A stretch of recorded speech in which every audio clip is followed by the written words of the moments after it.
Shalom, selamat pagi bagi kita semua, Bapak Ibu Saudara dimanapun berada. Saya percaya kita semua dalam keadaan sehat, bahagia, bersama dengan keluarga, sehingga kita masih ada sebagaimana ada sampai pada detik pagi hari ini. Bapak Ibu semua yang dikasihi Tuhan, berbicara tentang apa yang dimakan, apa yang kita konsumsi dalam kehidupan ini, tentu ada aturan-aturannya yang telah direkomendasikan Tuhan atau diizinkan Tuhan untuk kita makan. Sebab ada banyak sekali pendapat-pendapat di luar sana bahwa segala yang bergerak boleh dimakan, asal bergerak. Mereka mengutip ayat firman Tuhan di dalam Kejadian pasal 9 ayat 3. Saya baca bagi kita, saudara-saudara. Kejadian pasal 9 ayat 3. Segala yang bergerak, yang hidup, akan menjadi makananmu. Aku telah memberikan semuanya itu kepadamu, seperti juga tumbuh-tumbuhan hijau. Saudara, dimanapun berada, ayat inilah yang sering dipakai untuk membela dirinya, membela kelompoknya, untuk mengkonsumsi segala yang bergerak. Sebelum kita lanjut untuk membahas ayat ini, apakah nanti memang betul segala yang bergerak ini dimakan atau seperti apa? Saya punya satu ilustrasi. Dan ilustrasi ini adalah ilustrasi yang benar-benar terjadi. Ya. Saya ini pernah memelihara seekor anjing. Anjing yang saya pelihara ini adalah anjingnya jelek, kudisan atau korengan. Tapi anjing saya ini aneh, saudara-saudara. Kenapa aneh? Karena apa? Setiap saya memberi dia makan, anjing saya ini memilih-milih apa yang dimakannya. Ketika saya memberi dia makan kodok, dia tidak mau makan. Saya juga kasih dia kalajengking, gak mau makan juga dia, saudara. Saya kasih lipan, gak juga mau dimakannya. Apalagi ketika saya memberi dia ular, lari terbirit-birit, saudara.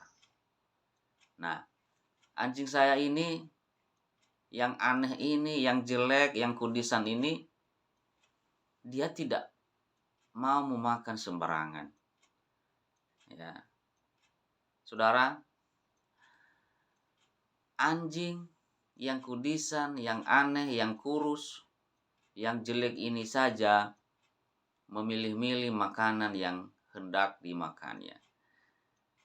Tetapi mungkin kita munculkan pertanyaan, lalu apa maksud Tuhan di dalam ayat ini? Segala yang bergerak, yang hidup akan menjadi makanan. Aku telah memberikan semuanya itu kepadamu, seperti juga tumbuh-tumbuhan hijau. Apa maksud Tuhan di balik ayat ini? Kalau ada yang memakai ayat ini untuk dijadikan sebuah alasan untuk memakan segala yang bergerak, segala yang bergerak yang hidup, saudara, ini menjadi bermasalah dan menyedihkan hati. Kenapa? Karena coba saja, kalau hal ini dipakai, dimakan mentah-mentah tanpa dipelajari lebih dalam lagi, digali apa maksudnya. Coba misalnya ada bayi yang lagi bergerak-gerak, lari ke sana kemari, apakah yang mau dimakan? Di jalan banyak kendaraan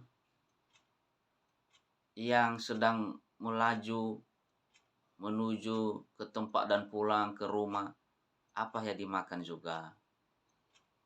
Atau misalnya saya sedang bergerak-gerak saat ini, saudara-saudara, apakah saudara juga mau memakan saya? Kalau dipakai satu ayat ini, segala yang bergerak, yang hidup, itulah makananmu. Berbahaya, saudara. Ini kita bisa diklaim manusia kanibal, manusia aneh, manusia tidak berperi kemanusiaan, karena semua dimakan, yang penting bergerak. Manusia pun dimakan. Apa ya begitu? Tentu tidak, saudara. Allah tidak pernah memerintahkan manusia untuk memakan segala yang bergerak, yang hidup. Lalu apa maksud Tuhan? Kalau begitu, kenapa muncul ayat ini, segala yang bergerak yang hidup akan menjadi makananmu, di dalam Kejadian 9 ayat 3 ini? Mari kita teliti, saudara. Alkitab ini kita harus teliti sebaik-baiknya supaya kita jangan salah melangkah, sehingga mengakibatkan kita berdosa. Tahu akibat dosa? Maut, saudara-saudara. Akibat dosa maut. Kalau sudah maut, apa ya ada kesempatan kita masuk surga? Ya sudah tidak ada. Karena kita sudah mengalami maut, kematian. Ayo kita teliti, saudara-saudara. Pertama, ayat di dalam Kejadian pasal 9 ayat 3 ini adalah ditujukan kepada Nuh dan keluarganya. Ya. Pada waktu mereka berada ya di dalam bahtera, dan setelah mereka keluar dari bahtera, ya, apa yang terjadi di sana? Kenapa mereka ada di dalam bahtera? Kita tahu semua bahwa karena peristiwa air bah. Ya. Pada waktu mereka sebelum masuk di dalam bahtera, ya, Allah telah berfirman kepada Nuh untuk memasukkan binatang-binatang halal dan binatang-binatang haram.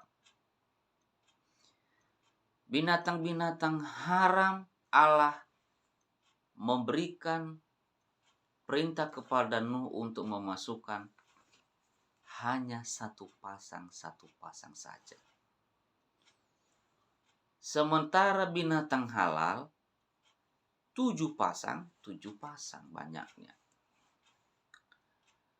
Kita baca di dalam Kejadian pasal 7 ayat 2. Kejadian pasal 7 ayat 2. Dari segala binatang yang tidak haram haruslah kau ambil 7 pasang, jantan dan betinanya. Tetapi dari binatang yang haram 1 pasang. Oke. 1 pasang, jantan dan betinanya. Jadi binatang-binatang yang masuk ke dalam bahtera Nuh itu dari 2 kelompok ini, 1 pasang binatang haram, 7 pasang binatang halal. Oke. Baik. Kalau misalnya pada saat itu Nuh dan keluarganya memakan binatang haram seperti babi, unta, apalagi anjing dan lain sebagainya. Karena pada waktu itu setelah air bah itu, yang tadinya makanan mereka adalah buah-buahan, tumbuh-tumbuhan dan sayur-sayuran, karena memang makanan manusia pertama itu adalah buah-buahan, biji-bijian, sayur-sayuran. Itu ditulis di Alkitab. Itu yang direkomendasikan Tuhan kepada manusia itu untuk mereka makan. Nah, setelah terjadi air bah, makanan-makanan dari tumbuh-tumbuhan dan buah-buahan atau biji-bijian ini hilang semua. Terkubur oleh lumpur, saudara-saudara.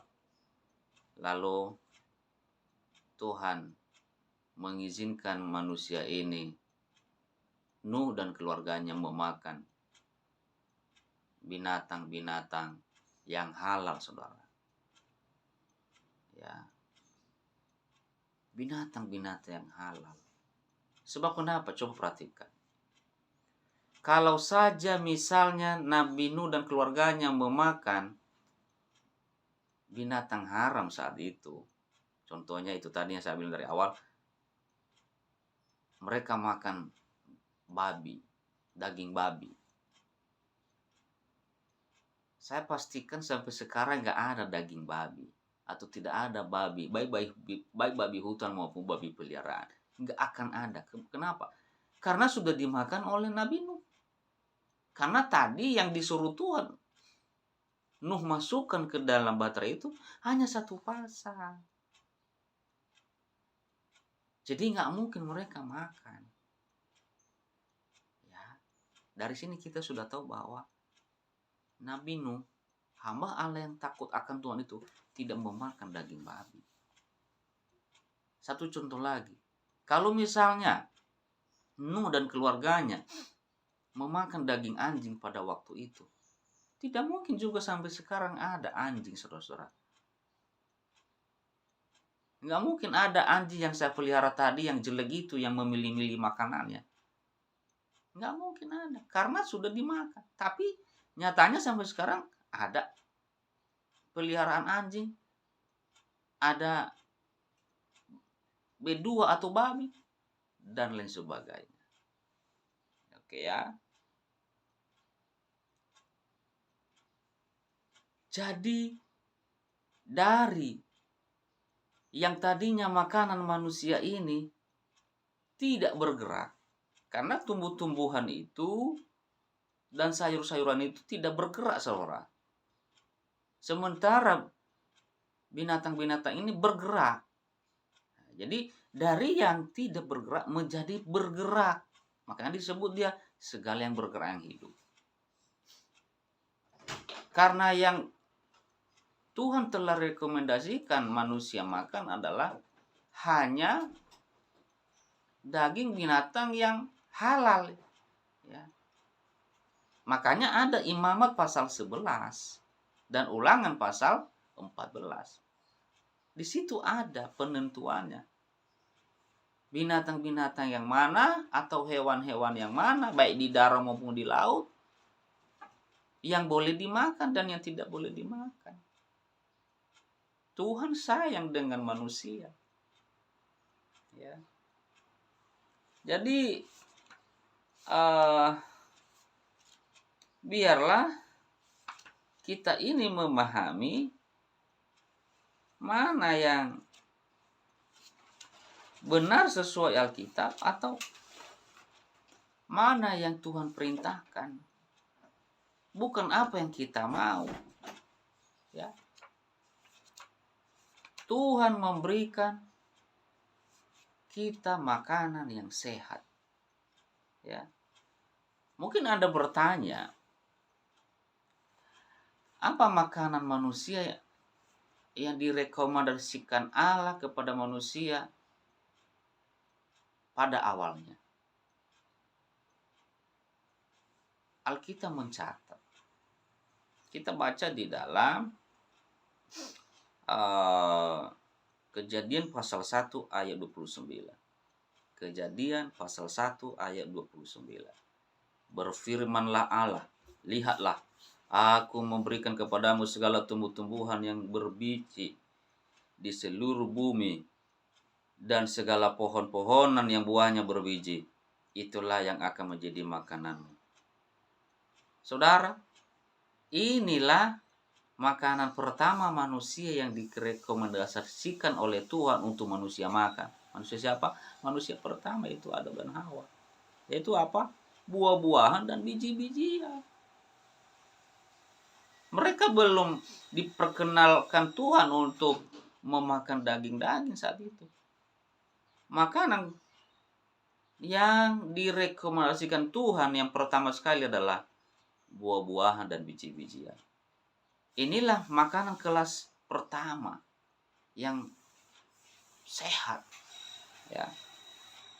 Lalu, ini adalah makanan yang diperkenalkan Tuhan sebelum manusia ini jatuh ke dalam dosa.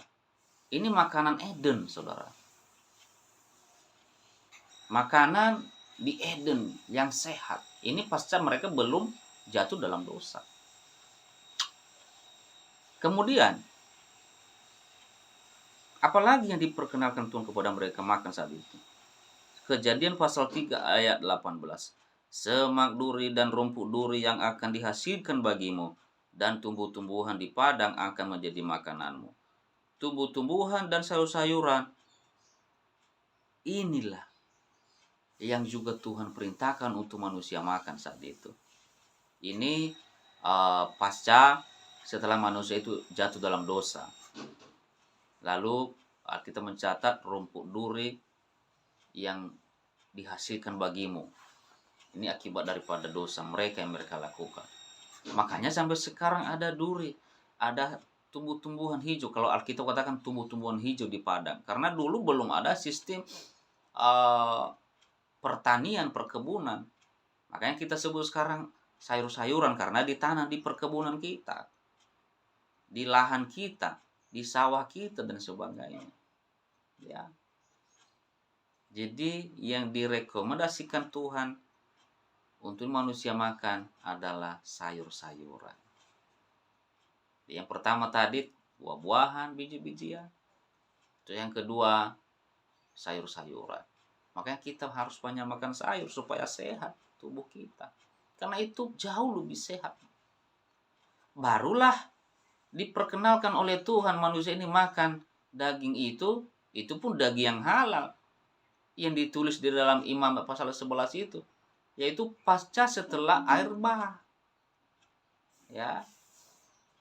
Ingat, bukan semua yang bergerak. Karena kalau semua yang bergerak yang hidup bahaya. Seperti tadi saya sampaikan di ilustrasi.